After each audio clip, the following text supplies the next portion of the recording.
Hey, Jared, Yes. what's the real reason, or what's the real lesson of the Alien movies? Oh, good question.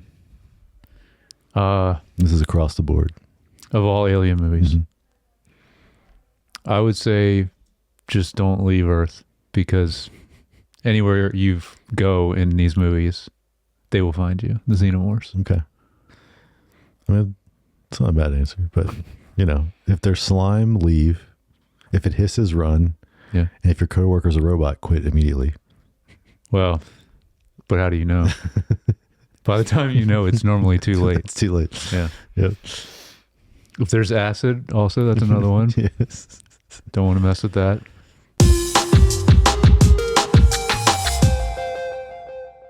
Hey, welcome back to Screen Time Film Podcast, where we discuss a director's filmography in chronological order.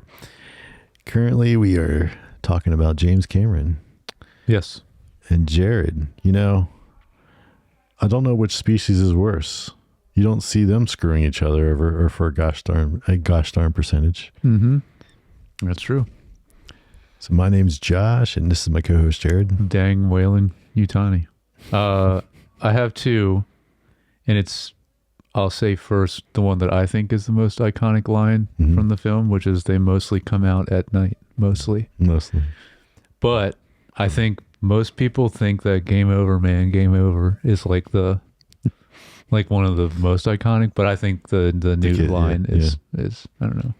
So you were familiar with that? Like, did that come back to you, that Newt line when she said it? Okay.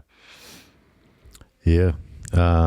So today we are discussing Aliens.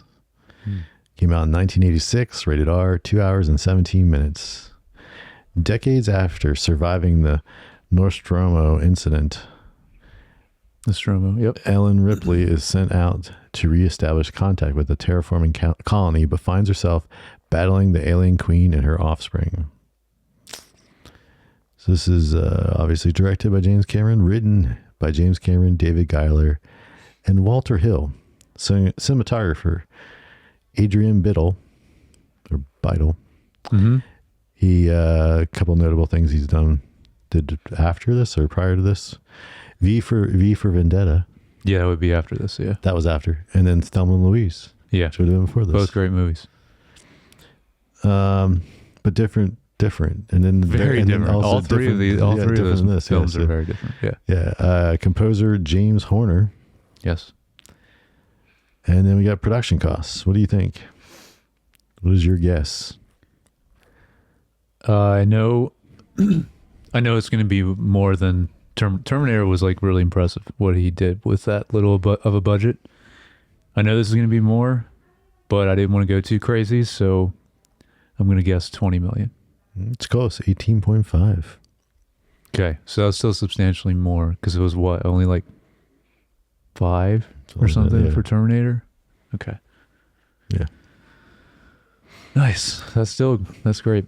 This and then this film was it's got 5 Oscar nominees and 2 wins. So lay it on me. Nominee for Best Actress in the Leading Role, Sigourney Weaver. Yep. Nominee for Best Art Direction, Set Direction. Yeah. Nominee for Best Sound. Nominee for Best Film Editing. Winner for Best Effects, Sound Effects Editing. Winner for Best Effects, Visual Effects. Yep. And the nominee for Best Music, Original Score. Okay, the last one's the only thing that is interesting to me because it's not.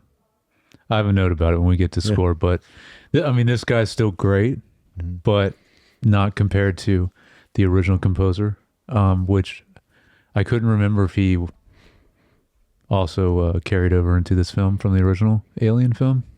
He did not. So, and I just really prefer the score in the original Alien film. So there's a lot of things I prefer in the original Alien film. Interesting. Oh, that was a question I was going to ask you. Is the difference, because this is a big debate, is these two movies, Alien and Aliens. And I wanted to ask you, when's the last time you've seen Alien also now that you've just watched Aliens, and how you feel about the two of them, Yeah. because they're very different, but they're also like We can get to that okay. at some point. So we got some of the main cast here: Sigourney Weaver, Carrie Henn for Newt, Michael Bean, Paul Reiser, Lance Henriksen, Yep. Bill Paxton, and William Hope. Okay. You got anybody else in them? No, No. I believe that's everyone. I actually don't know who that last person is. You He looked familiar to me, so Okay. I put him down, but yeah, I didn't look to see what else he was in. All right, so overall thoughts. So also, because you mentioned the runtime, I'm assuming you did not watch the director's cut, because the director's cut is like a little over 2.5 hours. I did like watch. I did watch the director's cut. You did? Yeah. Okay. All right. Well, cool. Because I did too. Because this one, I think this is the first time I've seen the director's cut. I've normally seen the original, but the director's cut of Alien, I like better. But that original movie, I've seen both a lot.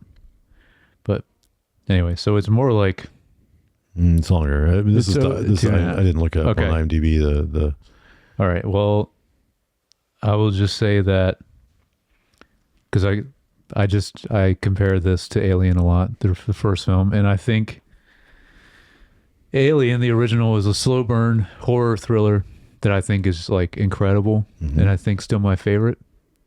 But Aliens, which is brilliant that they named it that, but is just like a more of a blockbuster action film. So very different feel, but still very effective and still an Alien film. Both are awesome, but overall I prefer the original Alien film. yeah, I So- definitely agree that I prefer the original Alien film. When did you see it last? That I don't really know, but I know Okay. I've seen it more recently. Where this film, I hadn't seen this film in like, I don't know, Very It long could've been time. like 20 years. I don't know. Like it's like, I revisit the other one a lot more than this. So yeah, Yeah. it's been a while. and now I think I know now. I know why. Like the other one, I have like more fond memories of liking. Where Yeah. this one, there's certain parts in this, especially the like the finale with the with the In this one, yeah the finale with the Queen.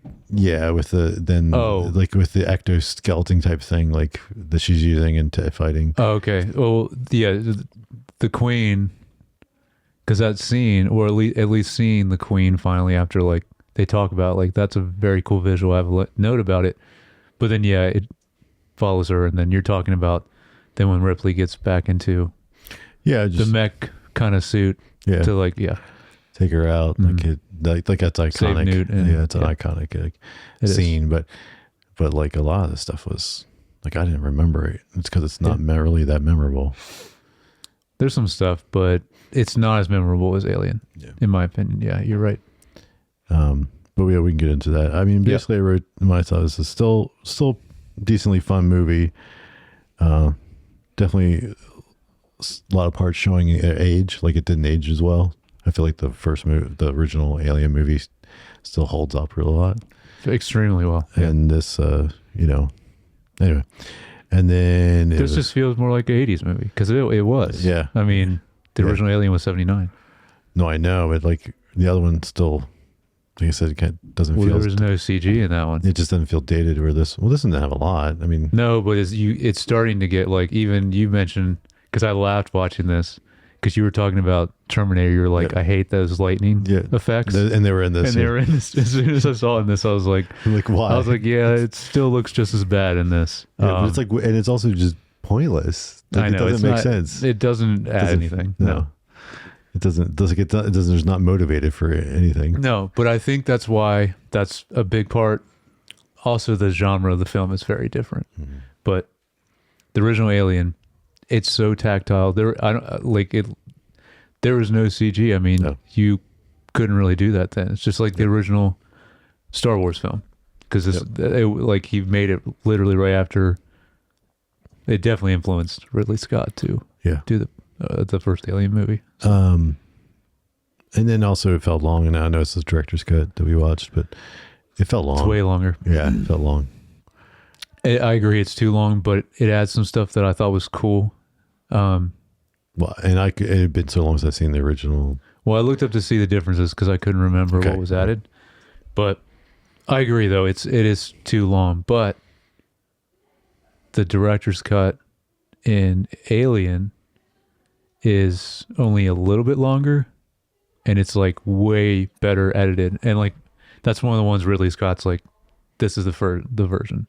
Just like Blade Runner, where he's like, the final cut is the one. The director's cut for Alien is that for Ridley. And we know he does that with all his films. James Cameron doesn't really do that. It's interesting that he did for this one, right? Has he done it for any of his other films? No. I don't think so. I don't think the Terminator movies, I don't think there's director's cuts. Yeah. Avatar, I don't know. You know more about Avatar. I mean, has he done? I don't know. They're just long anyway. Avatar. Yeah, they're you know long. more than I do about Avatar. I don't know about that. I know nothing other than I've seen the more recent film. Okay, you've seen more of it than I have then. Yeah.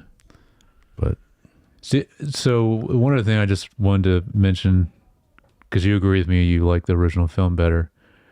But do you get like it's the genre feeling too? Makes a huge difference. Not just the visuals that like make it hold up so well. It's like that original was just like a straight up sci-fi like horror film. Yep.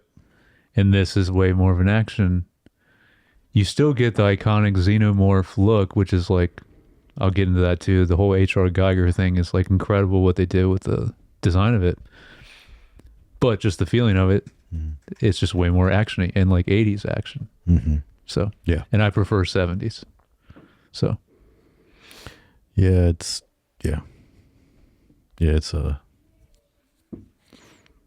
we just see, you see so many of them, but yeah, you don't. It's well, weird. I have a note about that too. Yeah. It's incredible how long in this director's cut it is before you even see a xenomorph. Yeah. Way longer than I remembered. So it must be like, is that where they add a lot of the content? Up front, there is some. Let me see, because I have it down here for. Yeah. So director's cut adds. This is the one that was most interesting to me. You see the scene of Newt's family investigating a ship and dying. That for sure, because I don't remember ever seeing that before. Like, that's for sure. What I know about this movie is just like you only meet Newt.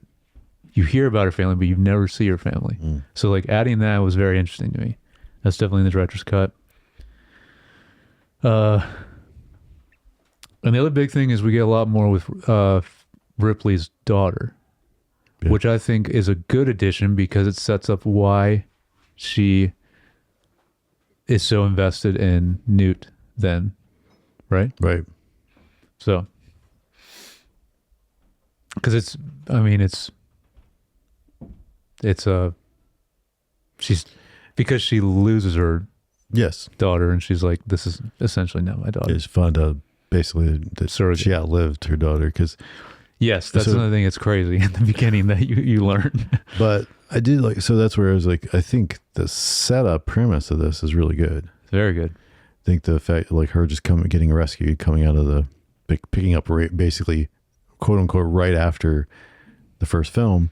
It is event-wise. Yeah, you're right. Because they get into it. So from her perspective, like obviously from the rest of the world's perspective, is 57 years went by. But from her perspective, from Ripley's perspective, like it hasn't missed a beat. Like you basically pick up right where you left off.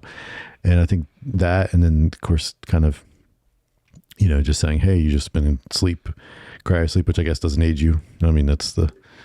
Nope. I mean, that's the upside. Yeah. Yeah. But then you can outlive your daughter. Yeah. And then they found out her daughter died a little young, obviously, because she died like at 65 or something. 67? So, yeah. I think it's 10 year. Because she's in there for 57. I think they said daughter died at age 67. Yeah. Yeah.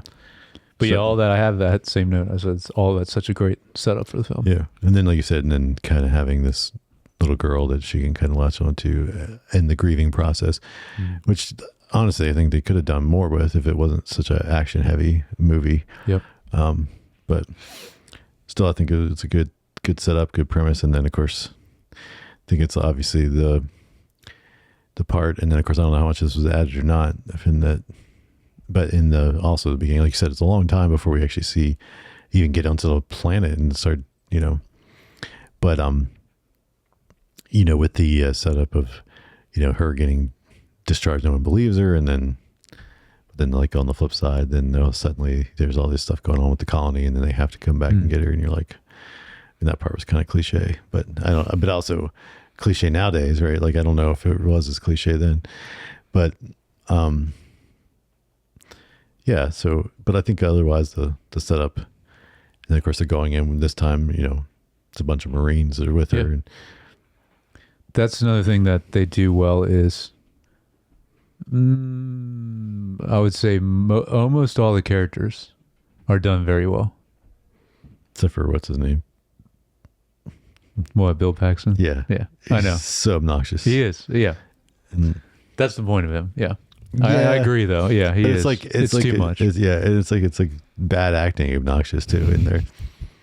I know. That's why I don't know why like Game Over Man, him saying that is like the thing that everyone took away from this film. One, it was such an 80s line. Yeah, that's true. And then two, I think someone who's so obnoxious. And that's like the final thing he keeps saying.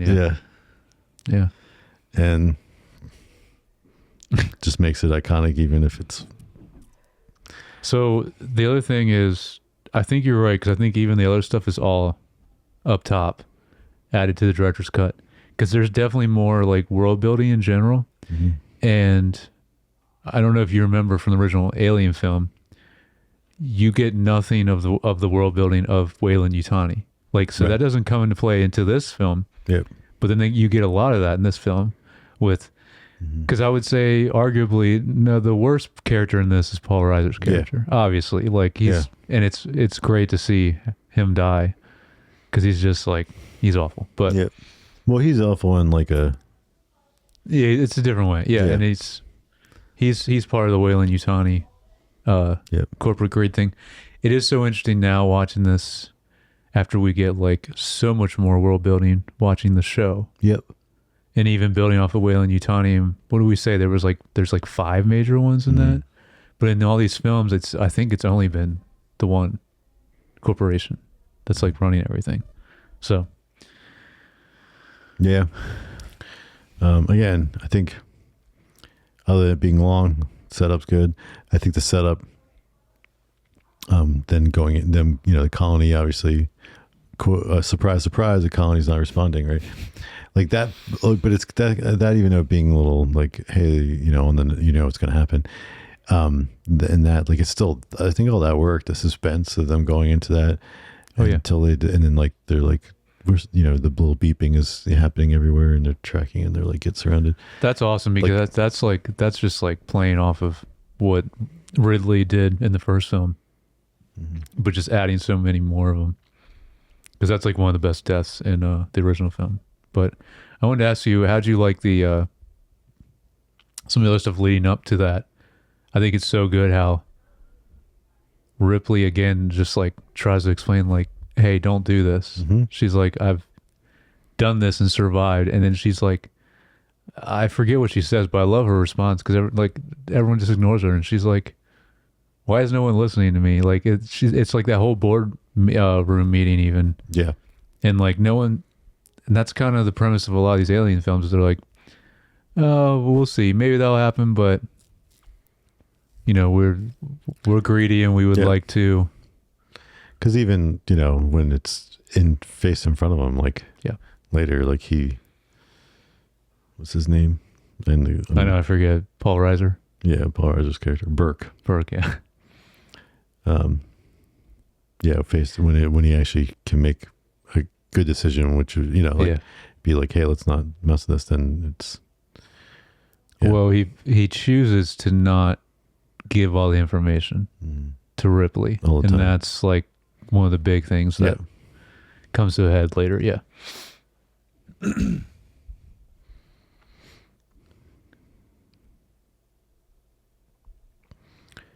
Um, Oh, I wanted to ask you, since you agree with me, you do like pretty much all the supporting cast, all the Marines, right? Or most of them. other than Bill Paxton. Okay. So, did you have a favorite? Hudson is Bill Paxton. Right? Because he's the one that's obnoxious, right? Yeah. Yeah. Yeah. Yeah, I was just trying to remember. Yeah. But did you have a favorite? Favorite. I mean, besides Ripley, because she's just like, she was awesome in the original and like the best character. And like, I guess one of the first like female led, like, could basically open an action film. I think she was one of the first, Probably. which is awesome. Yeah. And done like really well too. Mm-hmm. I don't know. Favorite.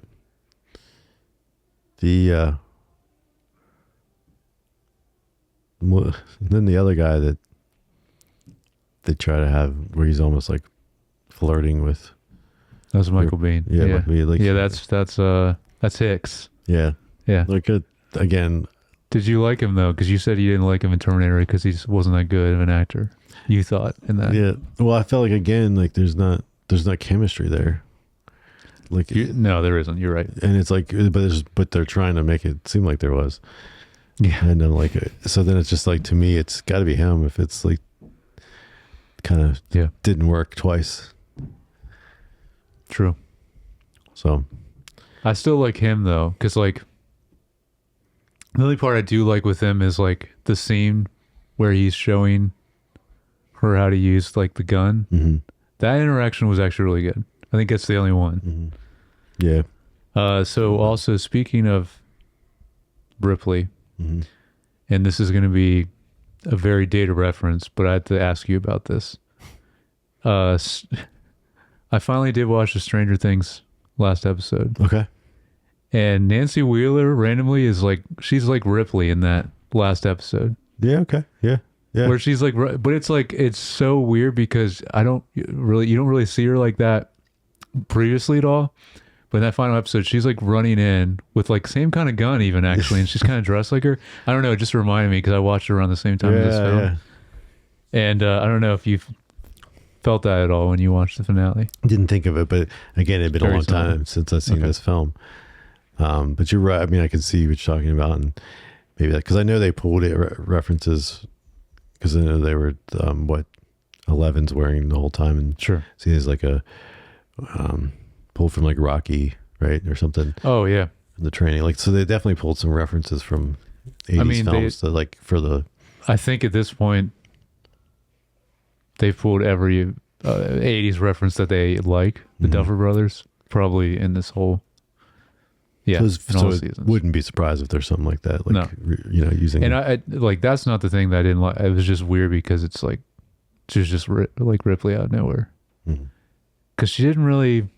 She's done more like kind of action-y stuff. Sorry, I know we're not talking about Stranger Things. But anyway, it just, she, I don't know. It just reminded me, she just like became Ripley out of nowhere. But in that first encounter, of course, they run to where they can't use the certain type of ammunition because of the location they were in. It would blow up the whole place, basically. Yep. And so conveniently makes it more dangerous and challenging for them to defend themselves then. Are you talking about before or after they try the whole turret thing? This would be before that, because turret thing's at the end. Well, not the end. No, it's like in the middle, but it's when they're hunkered down. And, okay, yeah. I do want to mention my two favorite characters. Well, I've always loved the androids in all these films, and this is what I was saying, because we were talking about. So even in Piranha 2, which now is on our channel, even though we found out he was only on it for like he got fired. It still is directed by James Cameron, but he got fired like what? 10 days in or something. Yeah, something like that. But Lance Henriksen was in that film.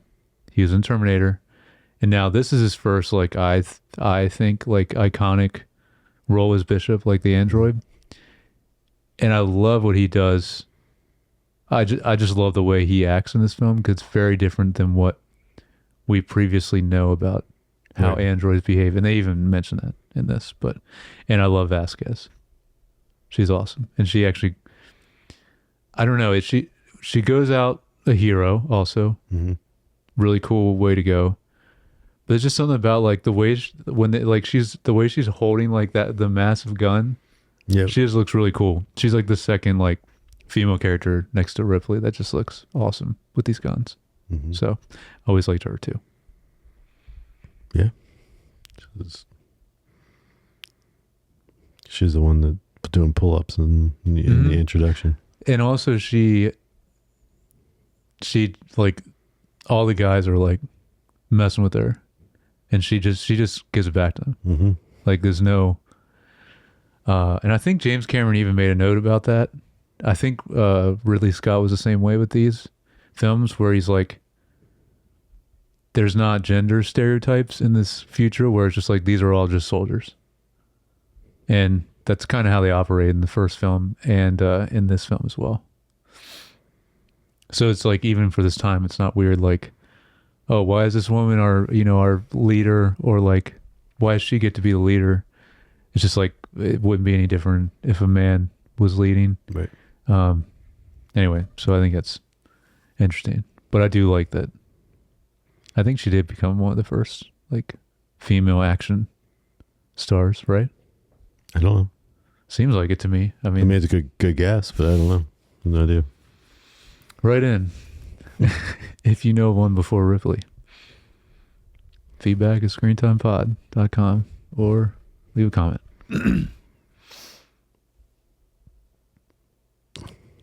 So we were talking about this a little bit, but there's the note about, Burke's betrayal.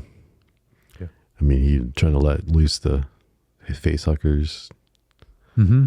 to like infect Ripley and Newt and hope that he can, bring something back because it's all about the money. Well, if you remember, that's what Ash, the android in the first film, you don't find that out to the end of the film, but that was kind of like the secret, like the only person that talked to Wayland Yutani, I think, out of the whole group, like directly, and was like, this is your mission, but the whole crew doesn't know this, Mm-hmm. So to answer your question, the creative choice and restraint to not show any xenomorphs until an hour and 15 minutes into the film, because I checked in the director's cut. So I don't know what it is for the right, but that's pretty impressive. Yeah. So literally half the way through, I think it's around 2:30, the director's cut. So it's cool. Hmm.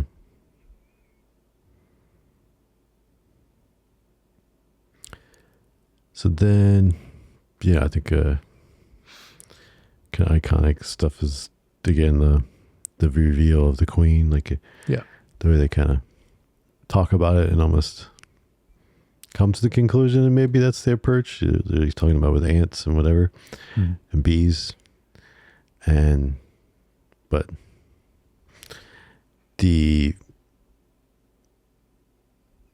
actually still seeing it was kind of wild because, like, again, I feel like I haven't seen some of the movies in a long time, but like you typically always have the egg. Like there's a scene where there's a bunch of eggs, right? Yes. But like we never see them laid. No. That is very interesting. Yeah, and You I can think see it's all the that. only time we see them. As far as I know, but I don't remember those. But then it's last also like if that's movies. the mythology or the world building, then like these other times where you have a whole slew of eggs, it's like, well, there had to be a queen there. So at some point, Yeah. just kind of wild to think about. But That is and one of the best scenes in the first Alien film, because it's like very first time they are forced to land, and you see like all the iconic, the space jockey, H.R. Geiger look of like this like skeletal kind of like, I don't know, just look that the xenomorph is based out of. And then, yeah, there it is just like, then they go down to the floor and it's just like a bunch of eggs. But you're right, but we never see a queen in that film because it's literally just, it is one alien. It's a face hugger at first, comes on board, and then it becomes a xenomorph. Mm-hmm. That's nothing that's crazy is that, keeping with the name of the movie, it was just Alien. Yep. And then this is like, we got multiple xenomorphs now and a queen. But it's done well. Like, I agree with you. The scale of it compared to the others was really cool, and it did look different. It's not just look like a bigger xenomorph, Right. you know. So I feel like the xenomorphs in this. Well, so I mean, kind of talk about this. Yeah. Whether we want to talk about visuals or not, but like again, I felt this was similar to Terminator, where it was cut very close and fast, and kind of almost a little shaky cam, like where the action was, so that you never really had to see a lot of times what was really happening, right? So they would cut to really quick to like bullet flashes, Yep. and like a thing that looked like something, you know, like the xenomorph, but like, and then it would be, you know, cut away. Like it was just like quick cuts of, and you hear the sound of the gun and the flashing of like the bullets, and I don't know, just seemed like a,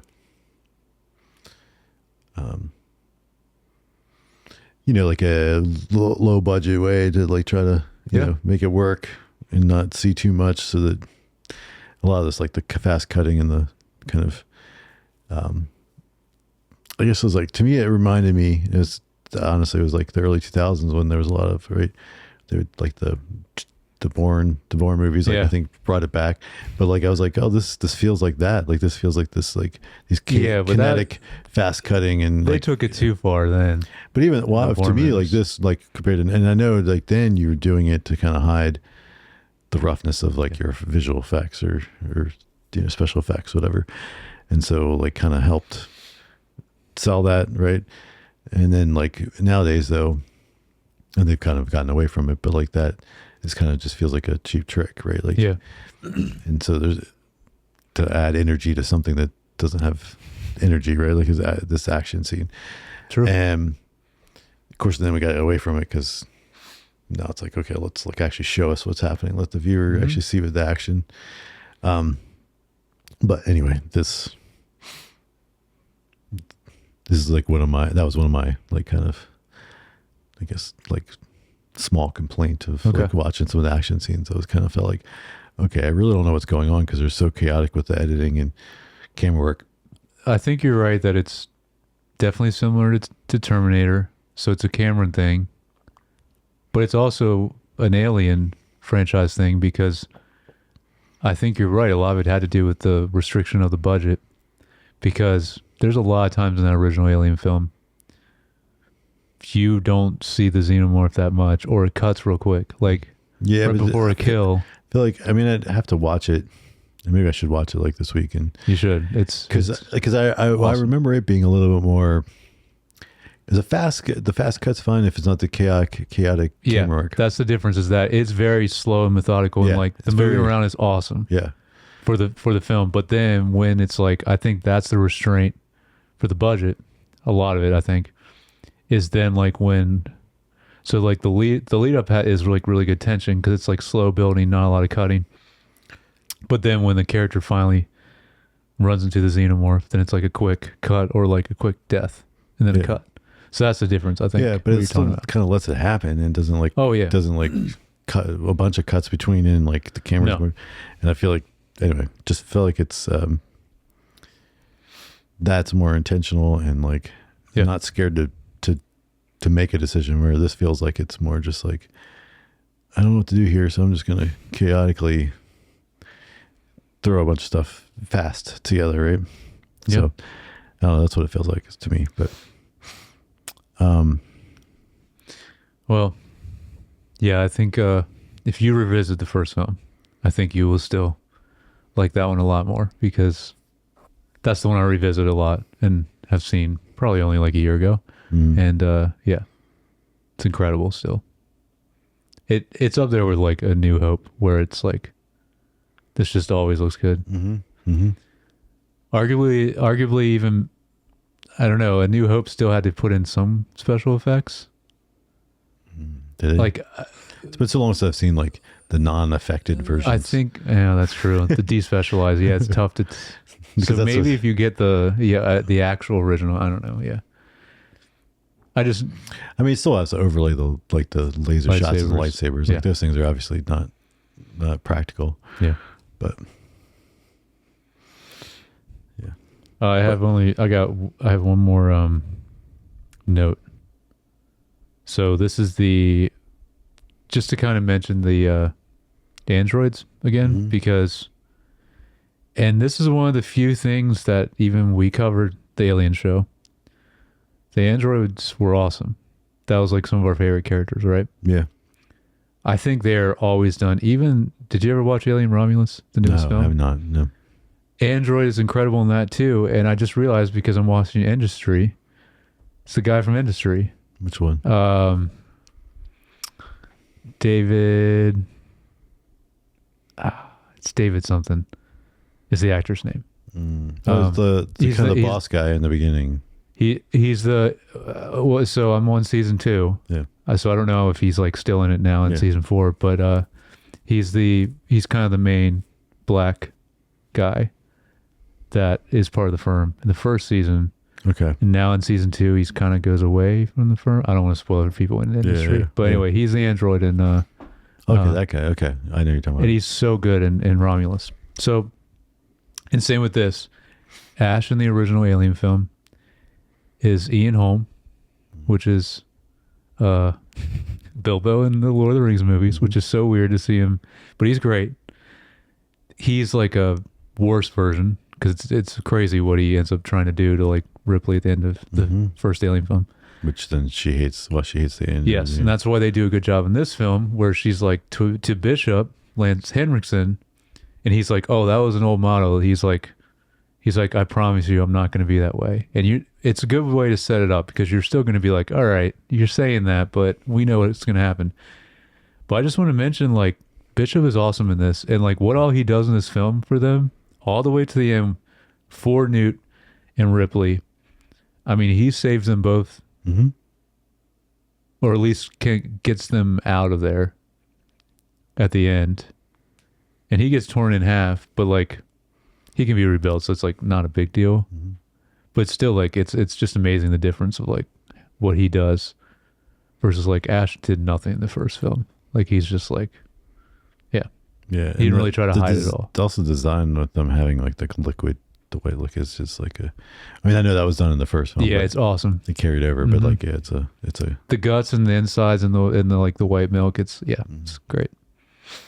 I don't Really know great where design. that original idea came from, but No, and you're right. You see even more in this when he gets cut in half, and like, yeah, it's really good. Again, it's very practical.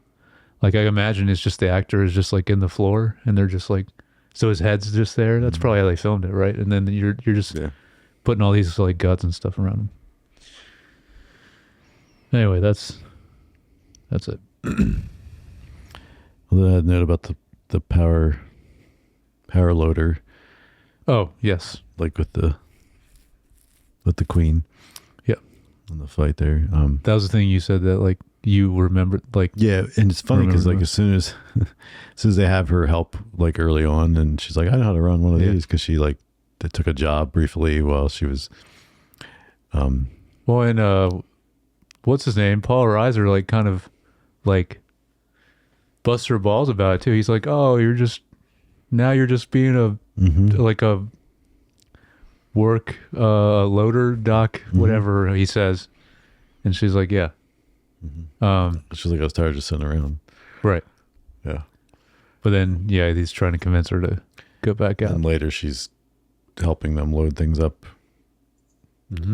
before they descend to the colony originally, and you see where which was a cool thing, cool design, and It is. definitely inspired by like mech stuff. I'm sure Oh, yeah. that, but like especially in the North American market at the time, like probably not a lot of people were familiar with that stuff. And, No, because like when I was a kid, like Gundam was like a huge thing. Like I really liked that, but I don't know if that was, I thought that was more 90s, not 80s, but maybe it was around the 80s in Japan.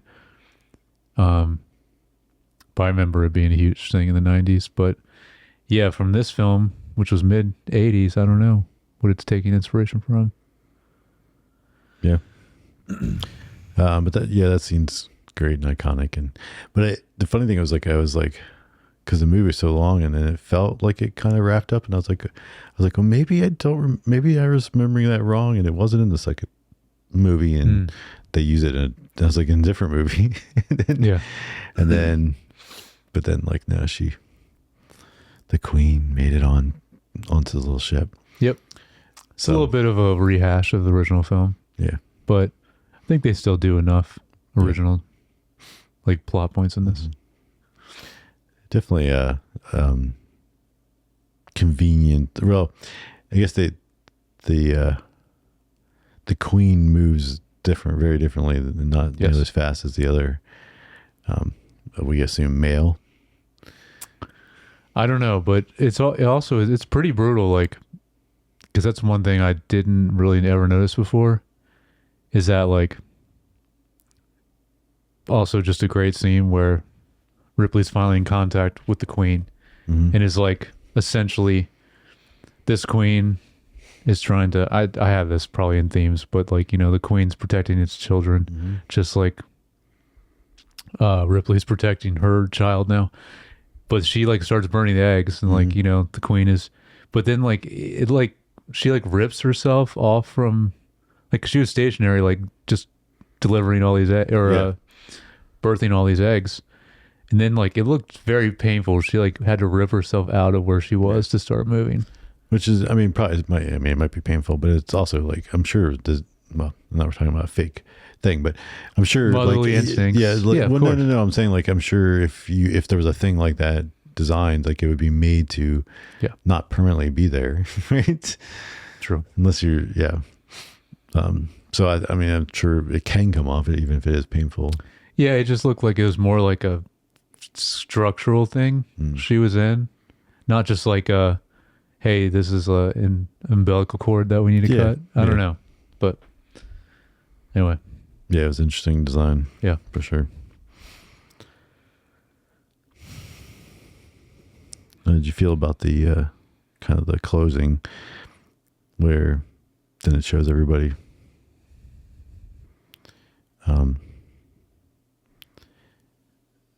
getting into, well, I mean, it's not everybody, it's just them, like no survivors really, just like right, not everybody. It's just them, right? Well, and Bishop, and then didn't the one guy make it back? Oh yes, that's right. Hicks does technically. He got burnt by the acid got on him a little bit, mainly his armor, and then he got it off. Yeah, you're right. Yes, it's like them getting into the cryosleep. Ends the same way as the first film. I like it ending like this. It's cool. Yeah. It's a good enough way to where it can be like a complete story, but you also know like, hey, we can do another one. Yeah. It's a good way to do it. All right, you want to talk a little about cinematography? I would like to know what you think is the best shot in this film, because I have a clear winner, and I want to know if it's what you clocked it. I don't know if I. Oh gosh. In my opinion, it's a clear winner, but I'm wondering if you noticed the shot or not. I don't remember anything majorly stand out. Really? It's just one thing. I wanted to. I mean, I do think, again, we see the reuse of the POV stuff again. That I think Cameron likes this a lot and uses he does. it. So I think that was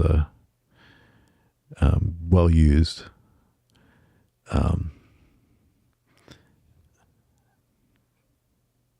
like I said, a lot of times the action stuff I thought was too a little chaotic and a little like messy. Like This way was it was not. shot. This is very. I don't believe it cut too quick, and it was very intentional. Yeah. Yeah. Okay. Yeah. I mean, I'll give you a hint. It's a shot with Newt. Just Newt and a xenomorph.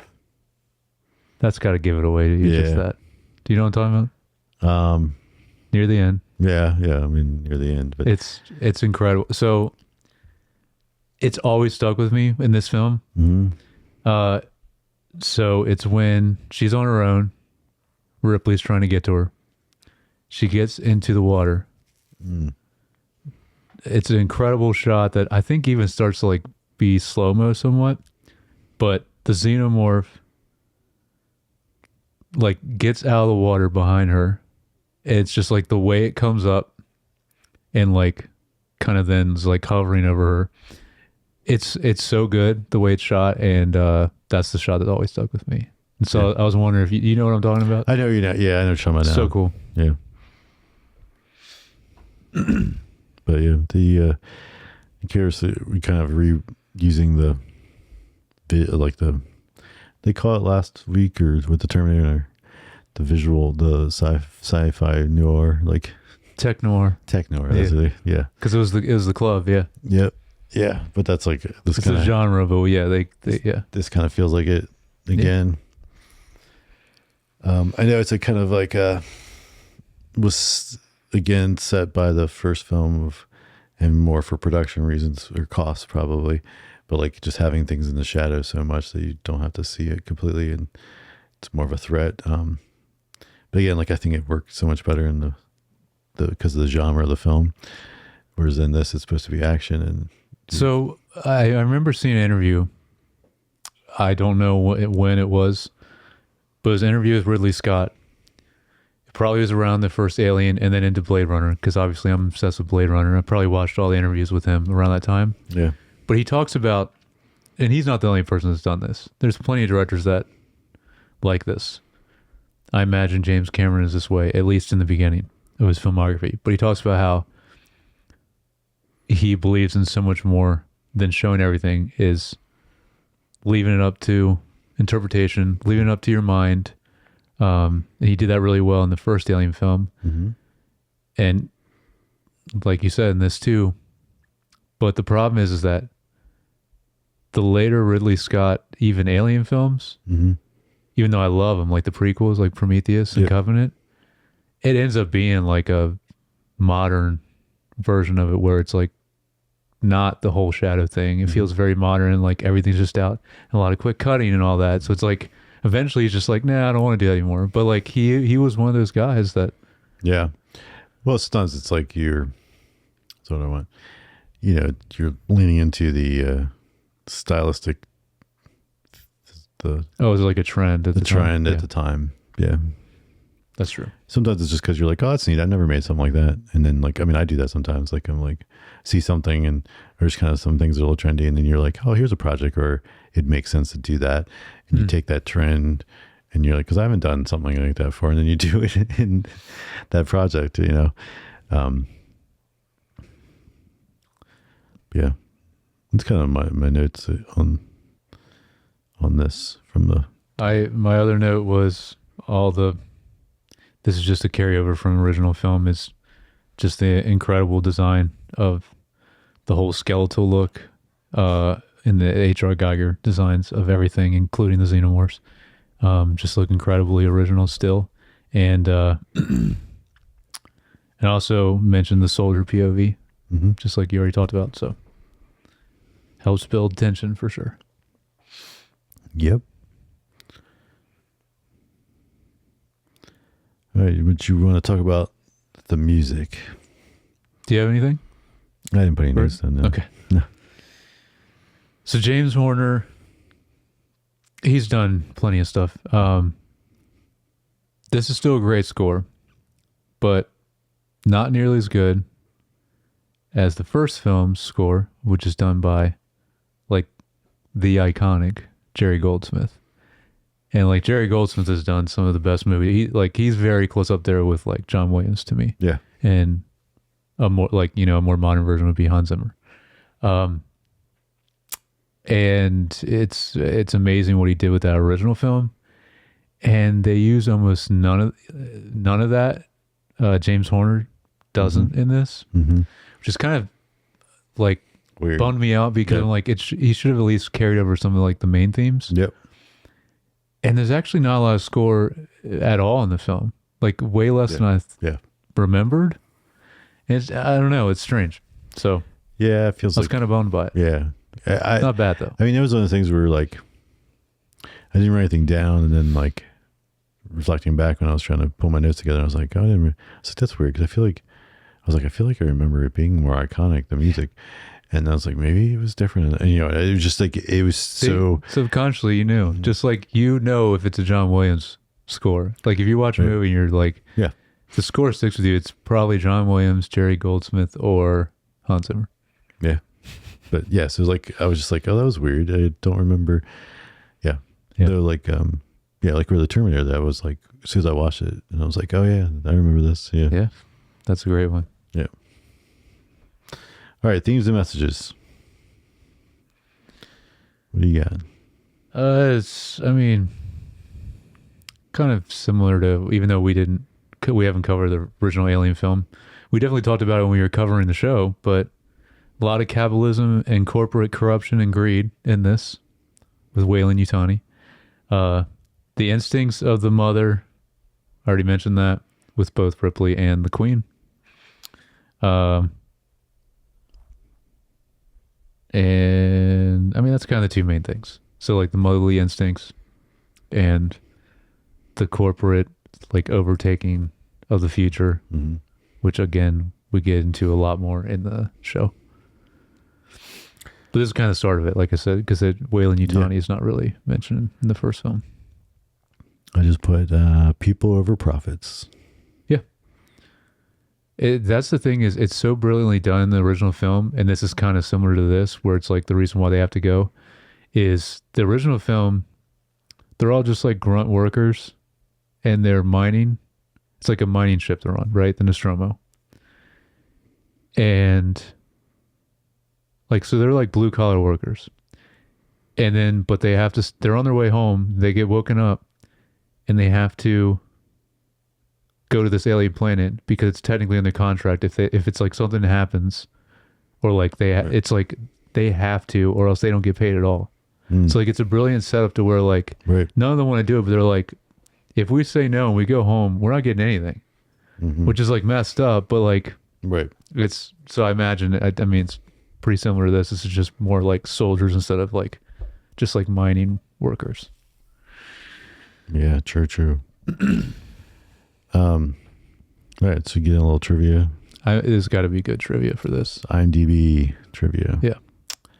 So top thing here. Like most films, the movie wasn't shot in sequence, but for added realism, Cameron filmed the scene where we first meet all the colonial Marines. One of the earliest scenes in the film, he filmed it last. This was so that the camaraderie of the Marines was realistic because the actors had spent months filming together. That's cool. Smart. Bill Paxton continuously apologized to Carrie Henn throughout the filming every time Hudson had to swear in front of her.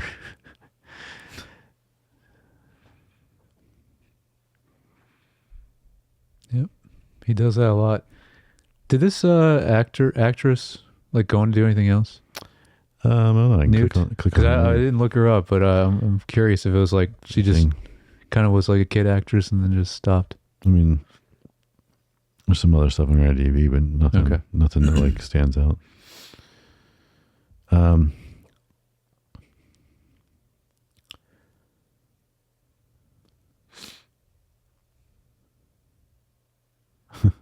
Says Carrie Henn, played Newt, deliberately kept blowing her scene where they were filming her in the duck. So she later called a slide 3 stories tall. Cameron finally dissuaded her by saying that if she completed the shot, she could play on it as much as she wanted. Nice. And she did. He kept his promise. So like, she was just like, hey, come to do this again.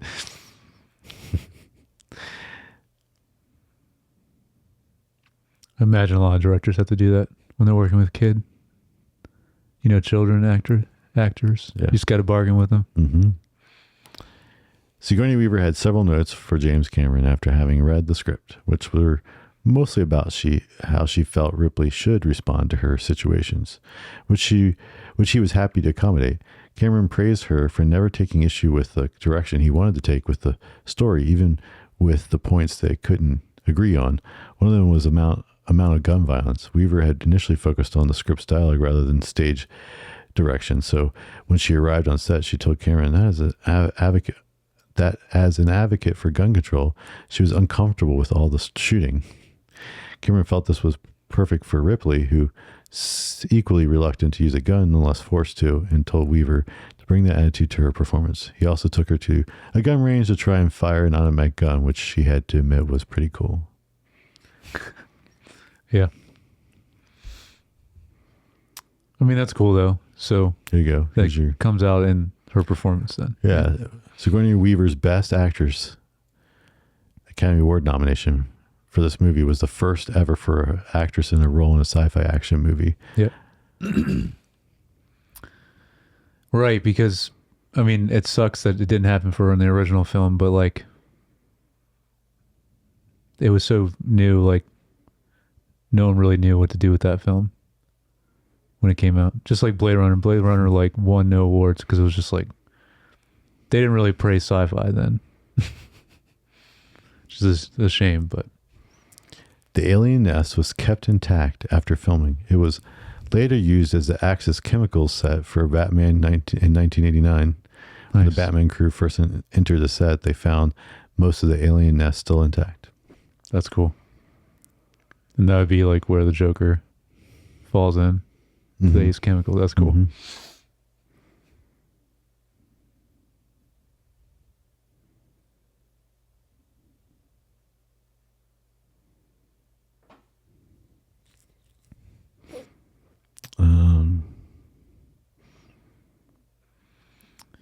So Ripley, one of the first female-led, like strong female, like really great action heroes.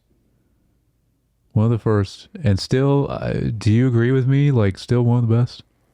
Like, she's awesome in this. She's awesome in the first film. Yeah, no, she's good Like, in these. And it all makes sense and it's believable too. You know what I mean? Like it's great. She's just, I mean, she's always been a great actress anyway, but yeah, I'm trying to think of other possibilities to. Well, so I mean, James Cameron's great at this because like we don't get it much in Terminator 2 or Terminator, but we're about to see with Linda Hamilton in Terminator 2.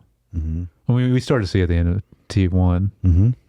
but like she does a lot in T2 and going forward after that movie too. But so yeah, and obviously in Avatar he does it too, but definitely something that he's feels is important. Yeah, it seems.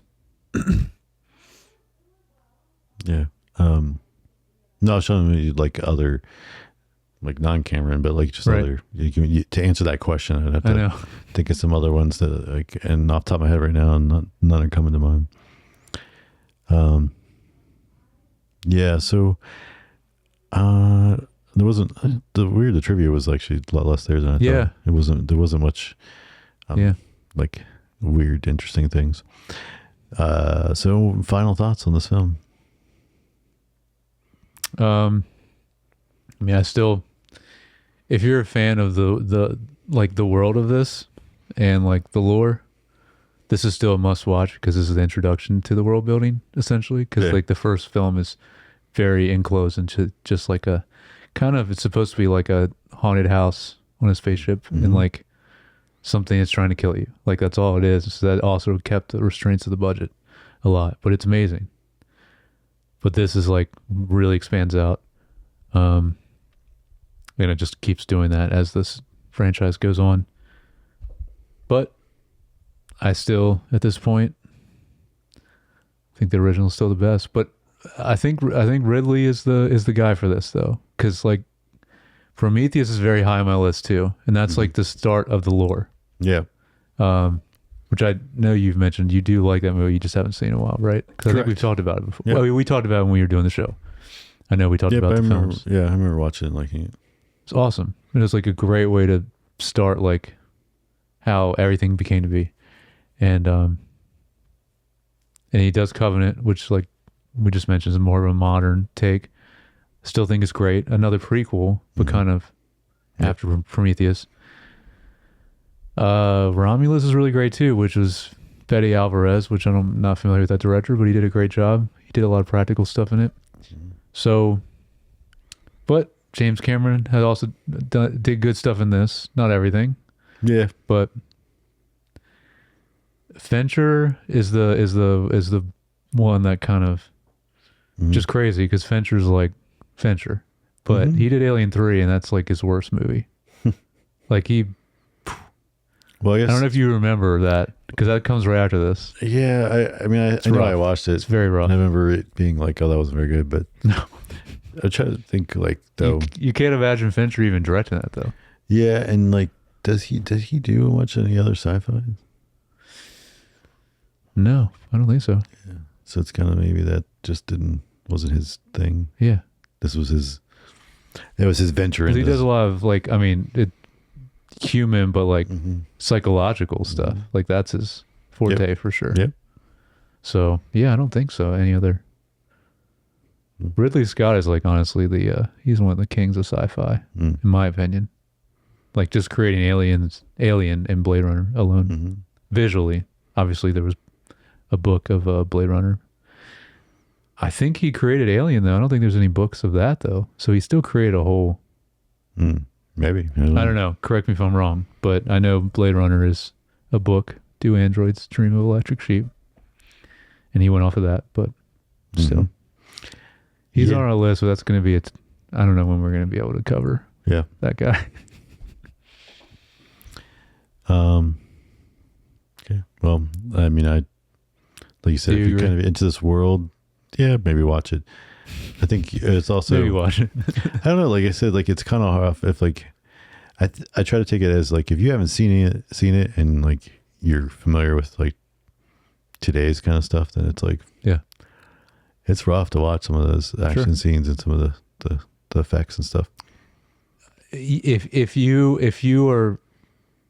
need to know the lore and the world building, I think it's necessary. Yeah, and that's what I said. If you don't care, you're into this world and stuff, yeah. But if not, then and you just want to like have a good time with these films, you don't need to watch this one. Yeah, you're right. Okay, so our next movie, The Abyss. I'm very curious because we kind of talked about this film a little bit already, or last week or the week before, but I do not remember this film at all. And you said you do. Are you sure you've seen it? I am like 75% sure I've seen it. Okay. Well, I just remember. But I really don't remember any of it. What is it? Well, just wait and see. But I remember it because, like I said, I know our one aunt and uncle, like when they came out on, I guess, VHS, whatever. We used to watch. It's one of their favorites. He used to love playing it. I think to show off his surround sound he had back then, or whatever. So when we did the Coen Brothers, you mentioned Raising Arizona. That was another one. That was another one they like to watch. Yeah. But I'm excited. It's been a while since I've seen it, so yeah. Continues James Cameron's fascination with the water. Yeah. That he started all the way back in Piranha. Piranha 2. That's right. All right, well, let us know your thoughts about aliens or anything we mentioned on the pod today. And you can do that by giving us your feedback at email and emailing us at feedback@screentimepod.com or leave a comment or DM. And we appreciate all you that do. But if you haven't, please like and subscribe on Apple Podcasts, Spotify, or YouTube. And you can follow us on social media. Most things at Screen Time Pod or some variation of that. And if you'd like to follow me on Instagram, I'm at JYoungBar. And I'm at Jared Youngbar. All right. Catch you guys next time.